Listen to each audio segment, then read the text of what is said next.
You keep telling yourself you need more motivation. That is the lie. Not a harmless lie, not a cute little misunderstanding, but a polished excuse that lets you avoid the one thing that would actually change your life: repeated action when you do not feel like it. Every morning, you stand at the border between the life you say you want and the habits that are quietly wrecking it. And what do? You wait. You wait to feel ready. You wait to feel inspired. You wait to feel clear. You wait for the magical wave of energy that is finally going to drag you into disciplined action. It does not come.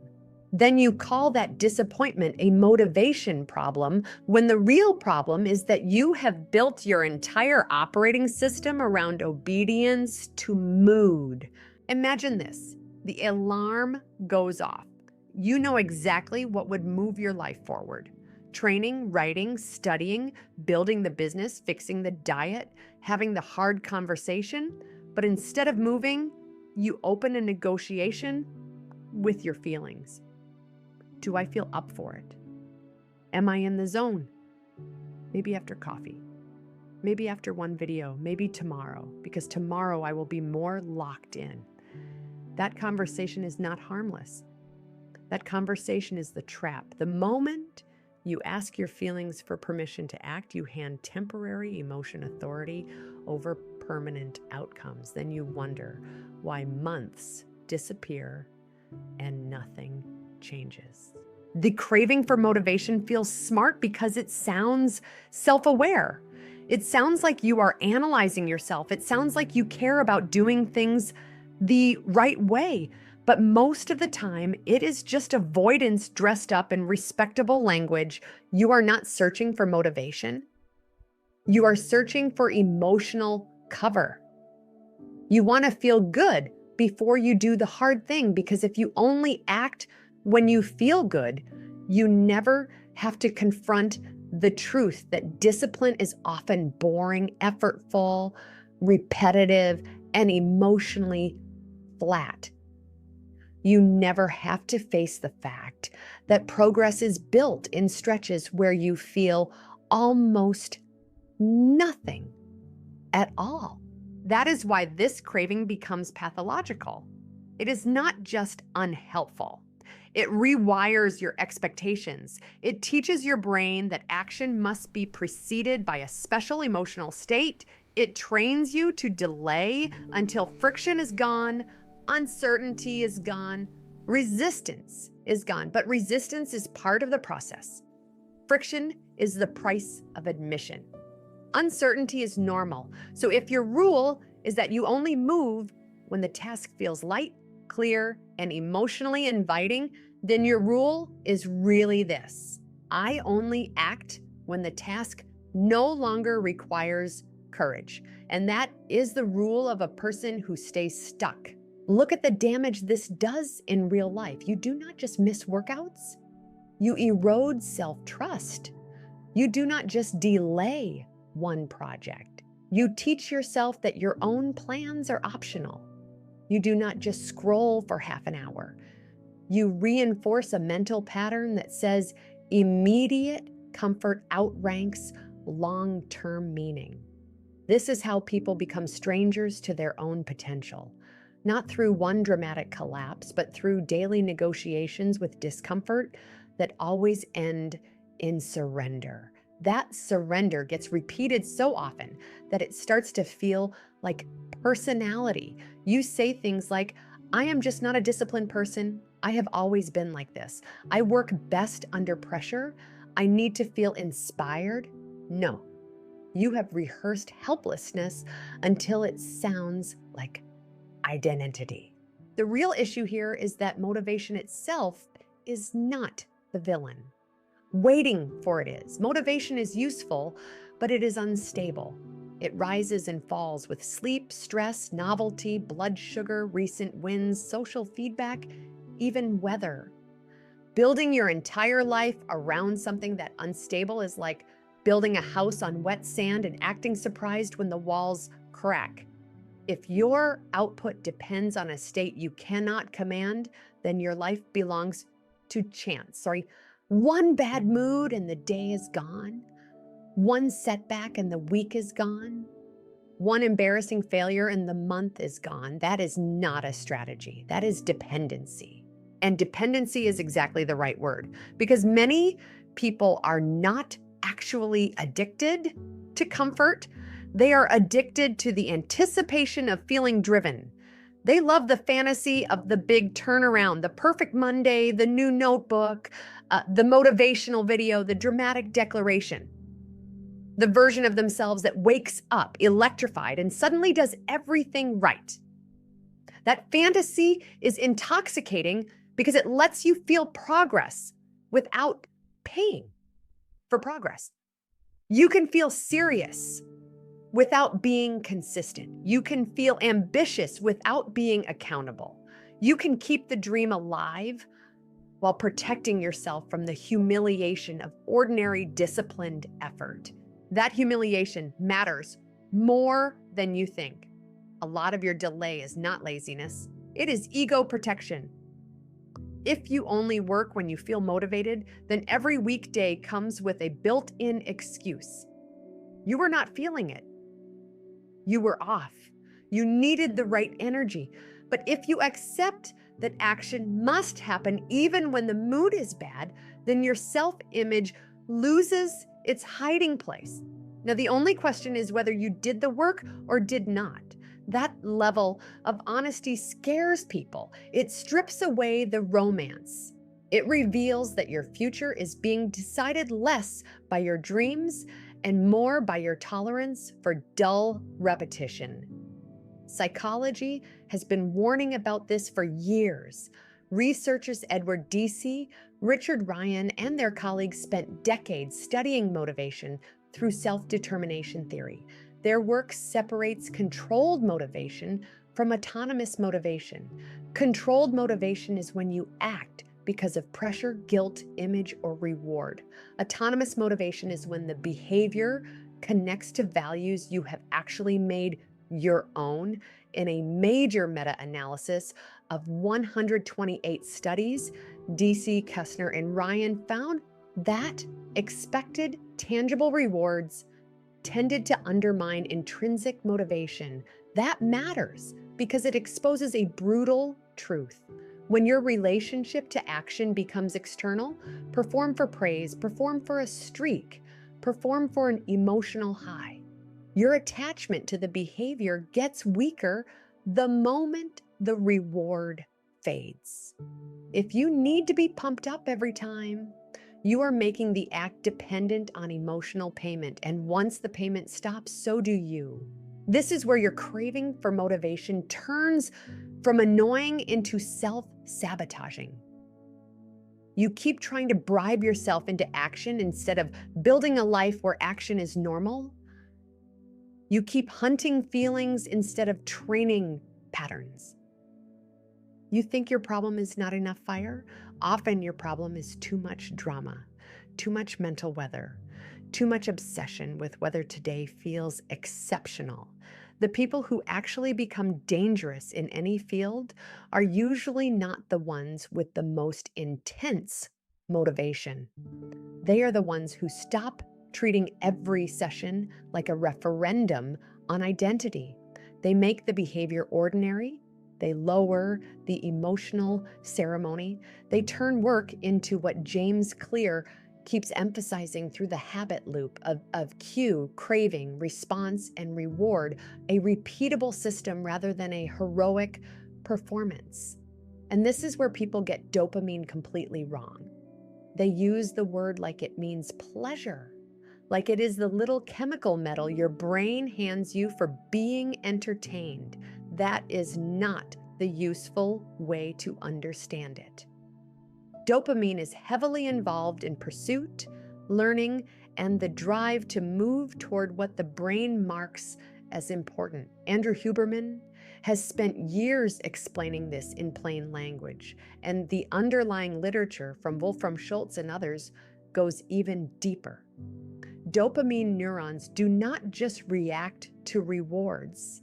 They react to reward prediction error, the gap between what you expected and what you got.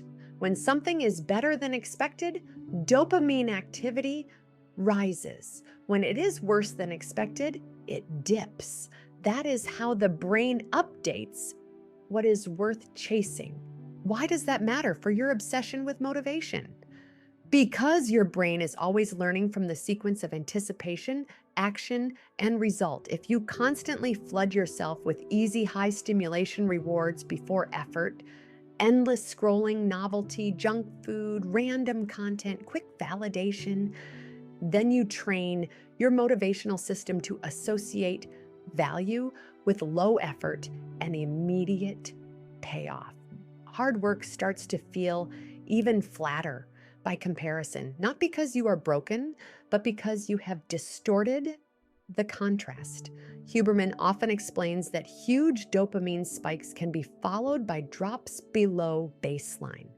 In plain English, the more you keep chasing intense stimulation, the more ordinary effort feels as empty afterward. Then you misread that and emptiness as proof that you are not motivated, when actually you have been numbing your ability to engage with slower rewards. That is one of the dirtiest tricks modern life plays on you. It gives you constant access to variable rewards. Nir Eyal wrote about how habit-forming products pull people through cycles of trigger, action, variable reward, and investment. He was describing product design, but the mechanism spills into daily behavior everywhere. Variable rewards are powerful because uncertainty keeps attention locked in. Maybe this refresh will show something exciting.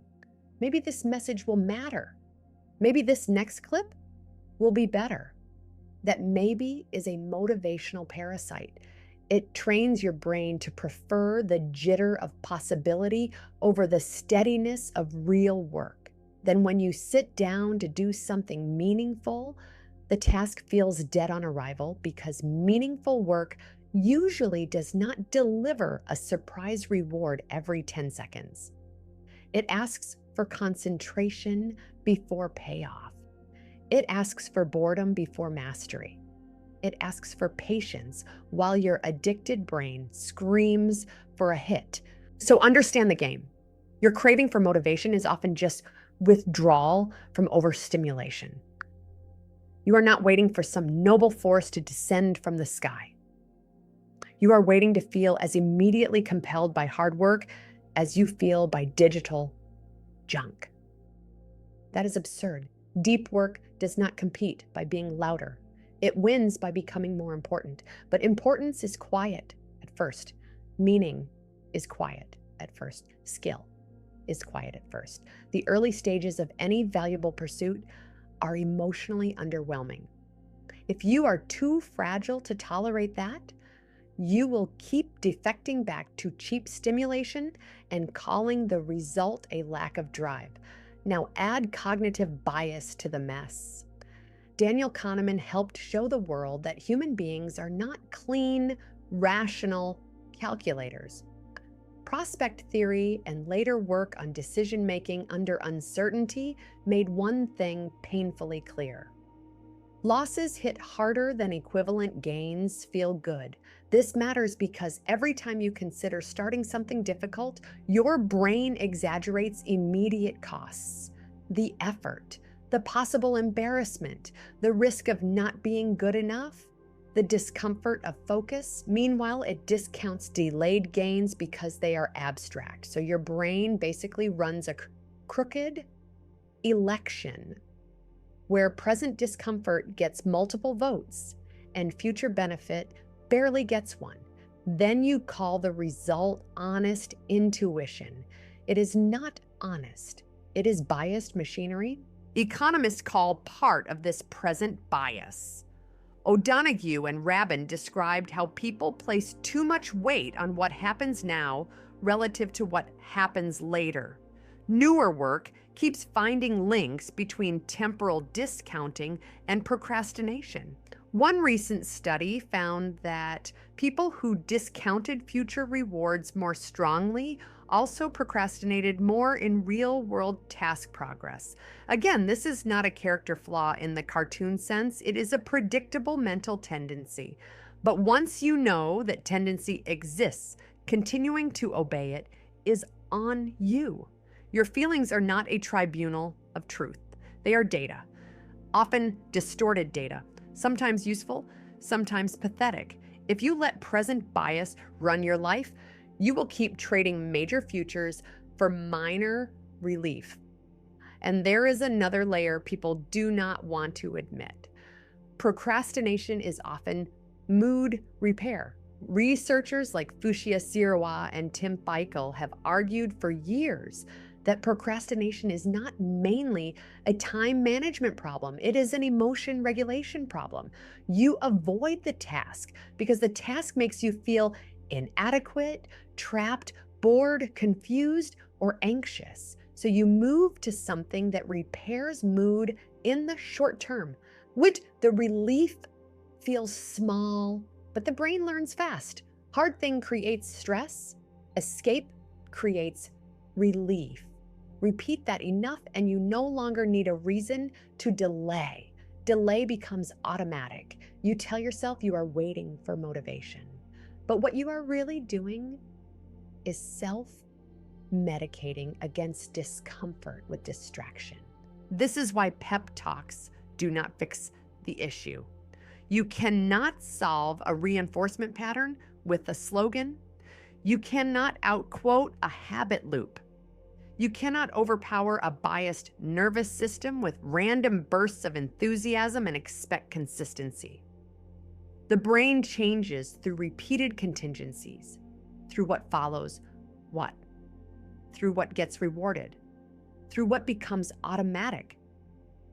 That is why waiting for motivation is so destructive. It keeps you at the level of feeling management when the real battle is behavioral architecture. Let me make that brutally concrete. Suppose every time you need to write, you first check your phone. Every time you need to train, you first sit down. Every time you feel uncertain, you open a tab and start researching instead of doing. Those are not innocent quirks. They are the first links in loops. Cue, discomfort. Response, escape. Reward, relief. Repeat. Over time, the loop gets faster and quieter. You stop noticing it. Then one day you say, I just cannot get myself to focus. Wrong. You have gotten yourself to avoid so many times that avoidance has become the path of least resistance. The problem is not absent motivation.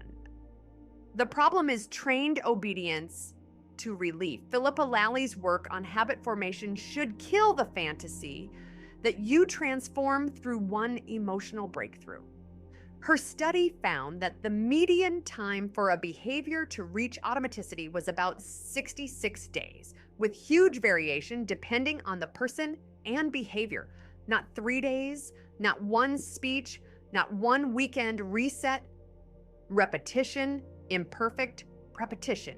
The participants did not need a glorious emotional state. They needed consistent performance in a stable context. That is what you keep trying to skip. You want the identity without the repetitions that build it. You want to feel like the kind of person who does hard things without going through the long stretch where doing hard things feels awkward and inconvenient. Angela Duckworth's research on grit is often abused by motivational speakers, but the serious point still stands. Passion and perseverance for long-term goals matter. Not because they make you feel intense every day, but because they keep you moving when intensity is absent. Grit is not cinematic. It is not you screaming in the mirror. It is you returning to the task after boredom, after setbacks, after the novelty dies. That is why so many people fail. They are not prepared for the motivational hangover that follows the beginning. They think difficulty means the goal is wrong. No.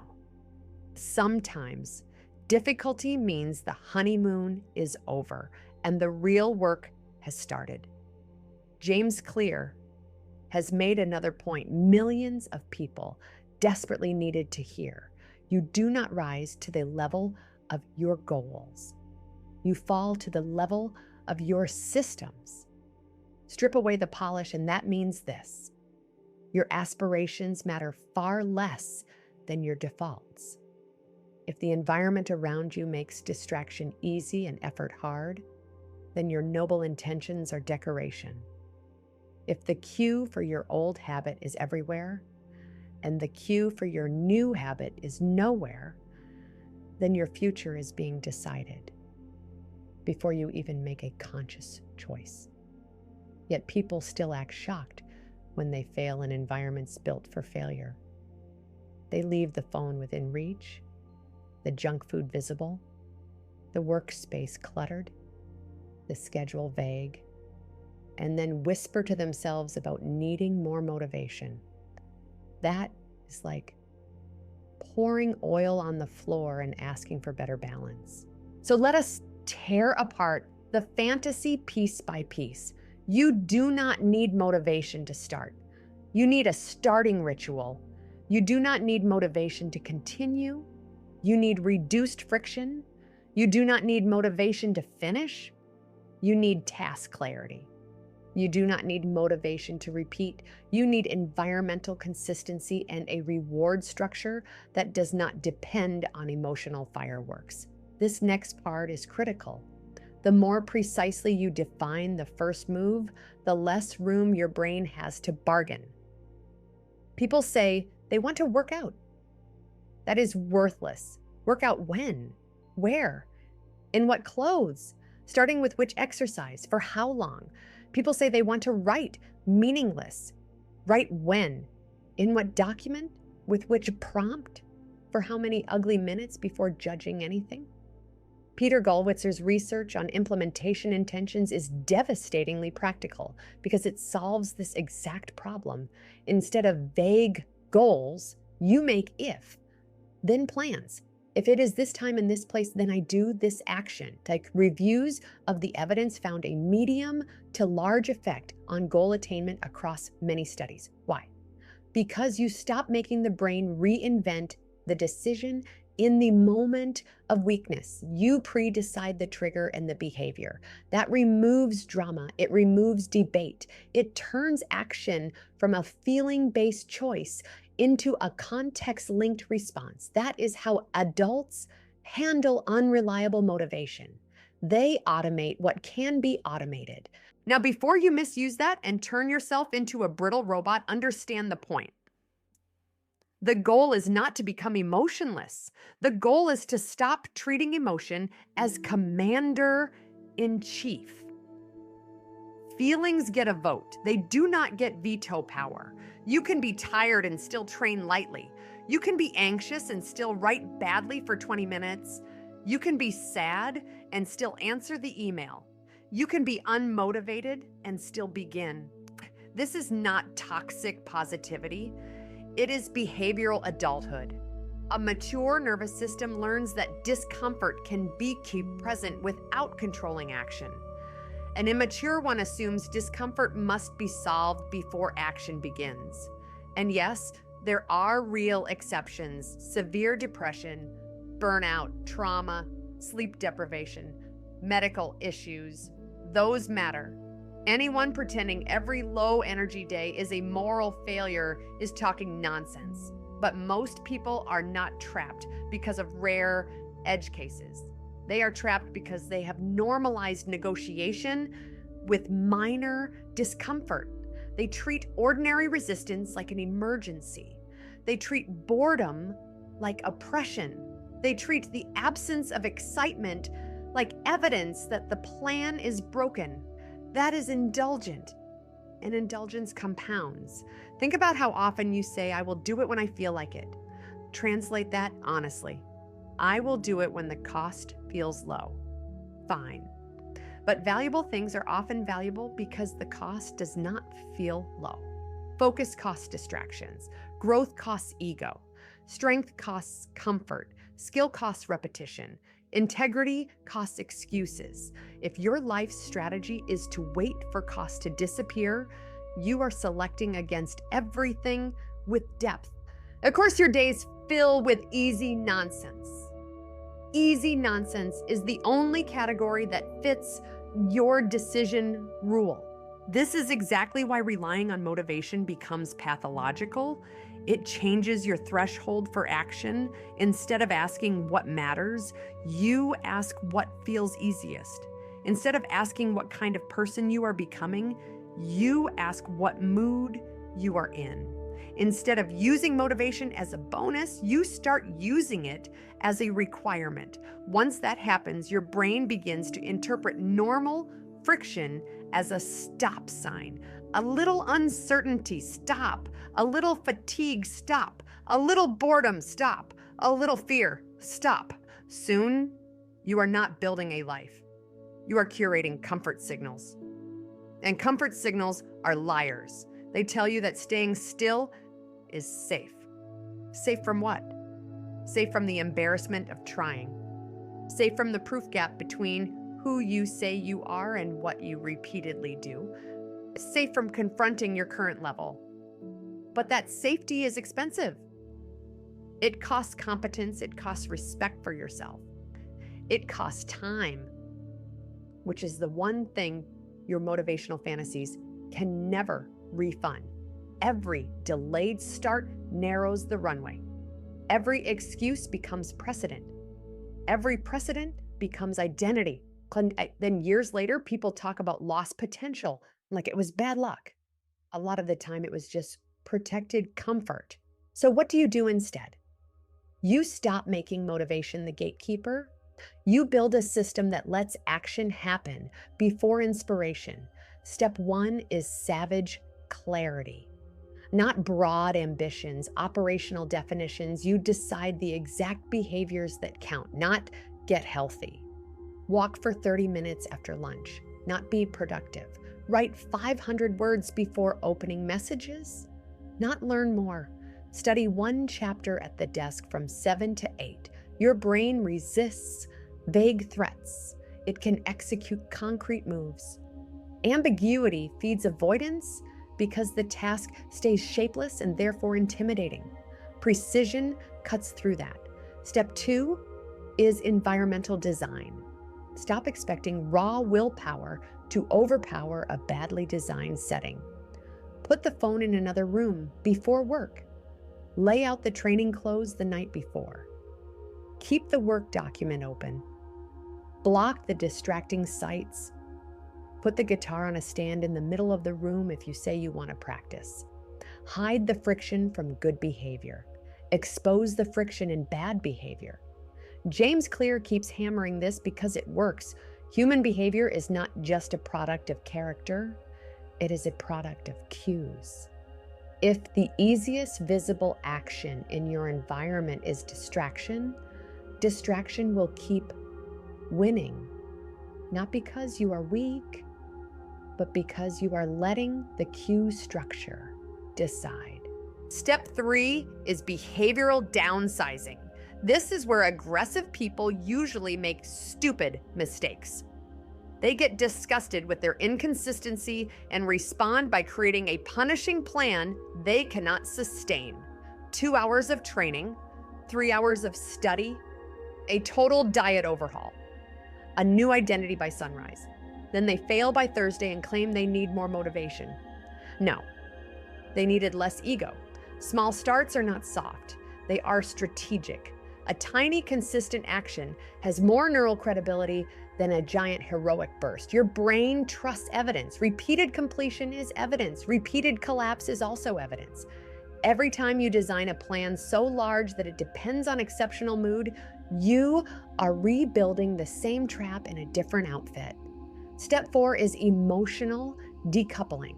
You practice beginning without solving your state first. This can be embarrassingly simple. Set a timer for 10 minutes and start while feeling resistant. Not after resistance, during resistance. The point is to break the false sequence your brain has learned. It thinks, first I feel ready, then I act. You are teaching it a new sequence. First I act, then my state can shift. Often it does. Momentum is real. Clarity often appears after contact, not before it.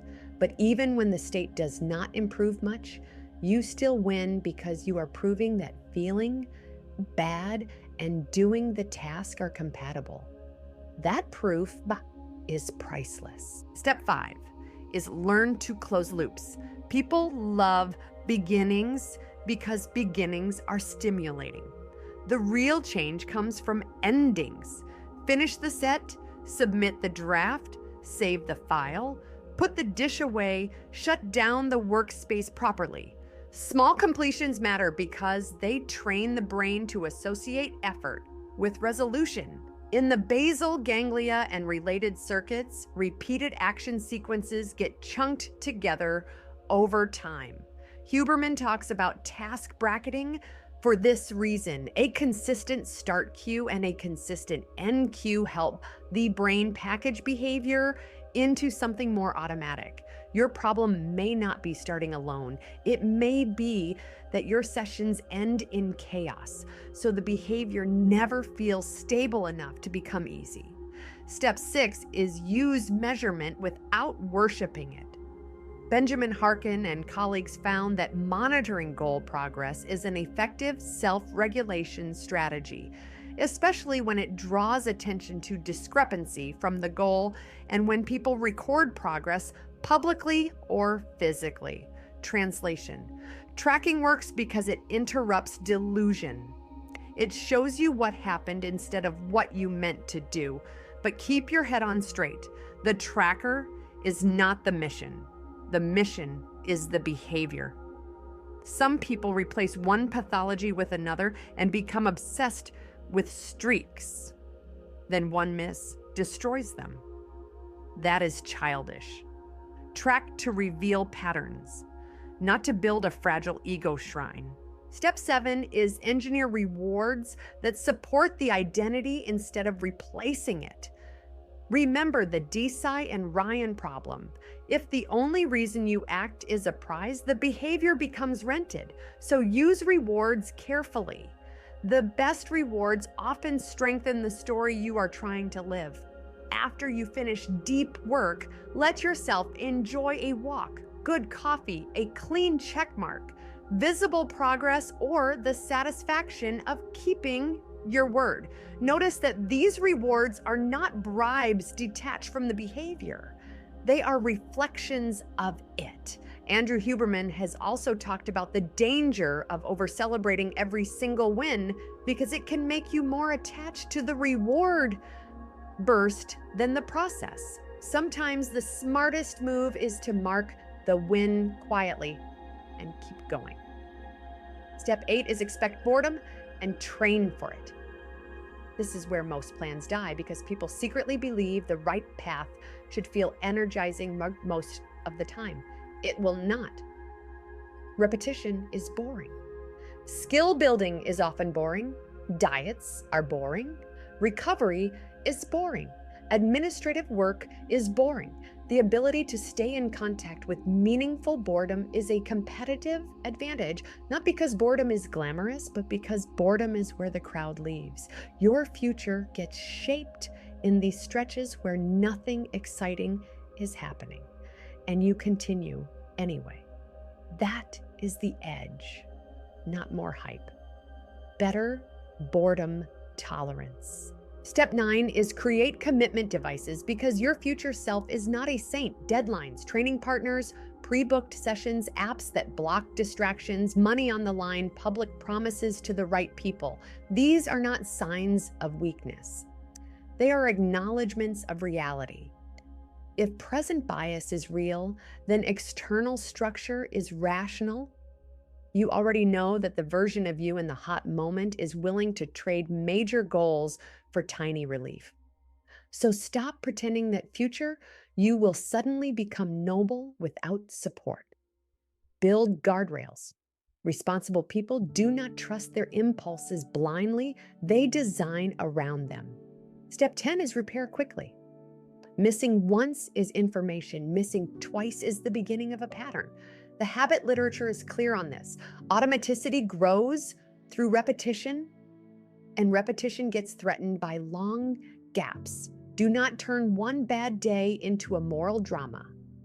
Do not write a tragic poem about your inconsistency. Reset the next available opportunity. The person who recovers fastest wins, not the person who never slips. Perfectionism is another polished excuse because it lets you turn a tiny failure into permission for full abandonment. That is just procrastination wearing a cleaner shirt. There is another brutal truth you need to hear.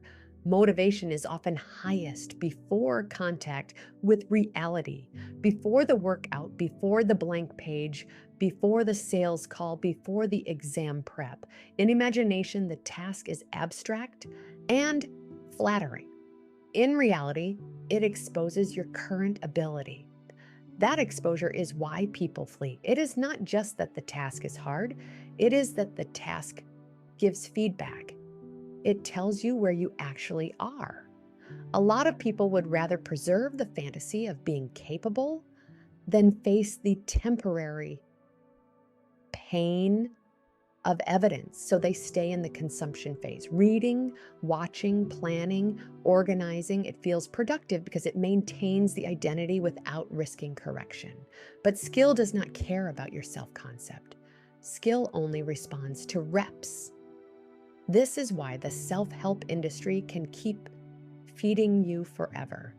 It sells ignition without structure.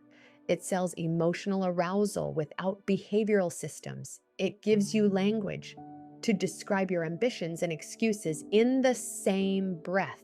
You leave inspired, but nothing in your environment changes. Nothing in your schedule changes. No cue is altered. No distraction is removed. No if, then plan is made. No metric is tracked. Then when the high fades, you go looking for another speech. That cycle is profitable for them and lethal for you. It keeps you spiritually entertained and practically unchanged. Do not misunderstand me. Inspiration has a place. It can broaden attention. It can renew commitment. It can remind you why the goal matters. But inspiration is a spark. Your problem is that you keep trying to heat a house with sparks. Systems hold heat. Rituals hold heat. Environments hold heat. Identity-based repetition holds heat. Everything else is weather. And identity matters in a very specific way, not fake affirmations, not I am unstoppable nonsense.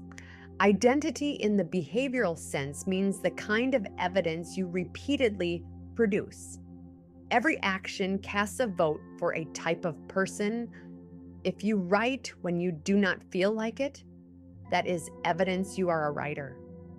If you train when tired but capable, that is evidence you are someone who honors commitments. If you stop bargaining with distractions and start when the cue appears, that is evidence of self-command. Confidence built this way is not loud, but it is durable because it rests on memory of action, not fantasy of talent. This is one place where people misuse neuroscience. They hear that the brain is plastic and then assume identity can be rewritten by intensity. No, plasticity follows repeated use and significance. Neurons and circuits adapt when patterns repeat in meaningful contexts. That means your dramatic once a month overhaul is far less important than your boring daily sequences. The brain cares about what you do often. So do not tell me what you want. Tell me what you repeat. That is the biography your nervous system is actually writing. Now let us address the excuse hiding under the excuse. A lot of people say they need motivation because they are terrified of choosing. Once you commit to a disciplined path, you close off alternatives. You can no longer keep every dream in the air. You have to sacrifice options, comforts, identities, distractions, and sometimes relationships organized around your old self. That hurts. So you stall at the stage of wanting. Wanting keeps everything open. Doing forces selection. But selection is power. Without it, you stay scattered, and scattered people mistake internal noise for depth. They are not deep. They are diffused. What does selection look like? It looks like this. For the next 90 days, I write before I consume. For the next 90 days, I train at this hour on these days, no matter how plain the session feels. For the next 90 days, I remove the device from the room during focused work. For the next 90 days, I stop asking whether I feel motivated and start asking whether it is time. That question changes everything. Not do I feel ready? Is it time? If yes, begin. That is how you reclaim authority for mood your first week. Doing this may feel almost insulting. The sessions may seem too short. The results may seem invisible. The old part of your mind will say this is not enough. That voice is dangerous because it confuses emotional intensity with effectiveness. Ignore it. The first goal is not maximum output. The first goal is neural reliability. You are trying to become the person who starts on cue and stays with the behavior long enough for resistance to stop dictating terms. Reliability before intensity. Always. Then once reliability is real, you scale. 10 minutes becomes 30. 500 words becomes 1,000. A walk becomes loaded training. Basic budgeting becomes investing, but only after the loop exists. Otherwise, you are just stacking ambition on top of instability. People who skip this stage keep living in cycles of overreach and collapse. High standards do not save them because high standards without stable execution are just sophisticated frustration. Let me show you what this looks like in an ordinary day. You wake up and do not ask how inspired you feel. You run the first cue, water, light, movement, desk. You begin the first work block before checking the digital casino. Your phone is elsewhere because you stop pretending proximity does not matter. You use one predetermined task because choice overload is another hiding place for avoidance. Resistance shows up. Fine. You expected it. You do not interpret it. You keep going.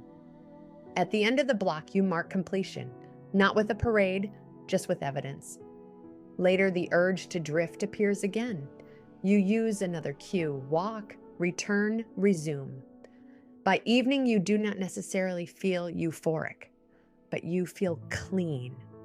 Why? Because you and your actions matched. That alignment is worth more than hype. Compare that with the motivation addict day. Wake up, check phone, get emotionally hijacked by other people's priorities. Delay the hard thing until the mind feels cluttered. Search for the perfect soundtrack, perfect mood, perfect angle. Mistake preparation for progress. Avoid the task because it now feels heavier. Consume content about discipline. Feel guilty. Promise a comeback tomorrow. That day is not random, it is structured failure. And the structure begins with letting emotion decide when action is allowed. Another thing, stop worshiping intensity because intensity is often compensation. The louder you need to get before you can move, the less trained the underlying system is. Truly disciplined people often look calm, even boring. They are not extracting action from a crisis state. They are following a script built through repetition. The amateur needs fire. The professional needs a trigger and a standard. Fire is unstable. Standards travel. You may be thinking this sounds mechanical. Good. Parts of it should. You already know what a fully emotional approach has done. It gave you inconsistency with excellent internal explanations. A little mechanical structure is not dehumanizing, it is liberating. It protects your goals from the chaos of your passing states. You still have creativity, you still have freedom, but the fundamentals no longer depend on persuasion.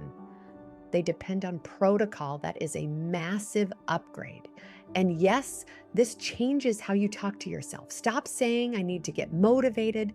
Start saying, I need to reduce friction and begin. Stop saying, I am not in the mood.